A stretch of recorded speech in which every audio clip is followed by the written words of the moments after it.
Okay, right from the slide number 3, it's saying generally accepted accounting principles. As I told you earlier in the previous session about generally accepted accounting principles, how many are they in number? They are 14 numbers. You do not need to learn about them, but you have to remember these gaps are these generally accepted accounting principles actually pave a way out for making different financial statements. So no financial statement should be in contradictory to any gap principle. So this its importance is you should.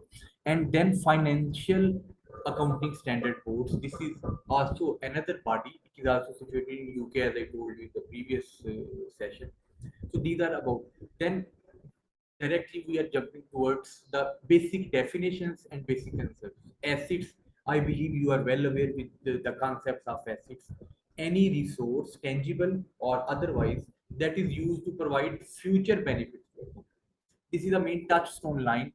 Asset is anything that has a chance to provide benefits to you in future or so any asset if you think in your mind, either you think about money or this mobile or this furniture, they are supposed to be beneficial for the production or for your employees or for your company. So they are assets. Number two, liability. The concept liability. Any future obligation that restricts or encumbers company resources. Any liability means which depletes, which decreases your resources. How liability is anything that you have to pay. So when you pay from your assets, so your assets reduce. So anything which reduces or restricts or encumbers also means to limit your assets, and you have to pay that. That is an obligation. That is, we call udhar in Punjabi. Or so you have to pay. Then equity. Equity, the remaining amount of a company's assets after all liabilities are paid. In balance sheet, we say assets are equal to liabilities plus owner equity or capital. Owner's equity, so equity, when you eliminate, when you minus all the liabilities from the assets, then the remaining amount of money is the equity. Then let's move to other term, revenue. Revenue, these are the earned resources, whether collected or not, that a company has claim on from another entity after providing services. Revenue means anything that company uh, has its right, whether after providing services or after providing goods. So revenue, the resources collected. Okay, these are in form of profits or in form, you know positive asset for the company. Then sales are actually earned resources which have been earned, like when we say that sale has been happened, when we have received the money or at least we have sold the product.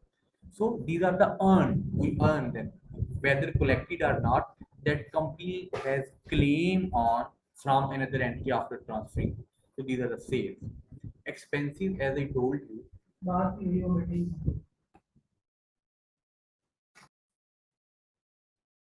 Okay. Now, expenses. Expenses, I believe you are quite familiar. A cost, whether paid or not, that a company has incurred means company has to pay that. I have sold you this bottle, but you have not paid me cash. But cost has been incurred because I have given you the bottle. So this incurred means when something has happened.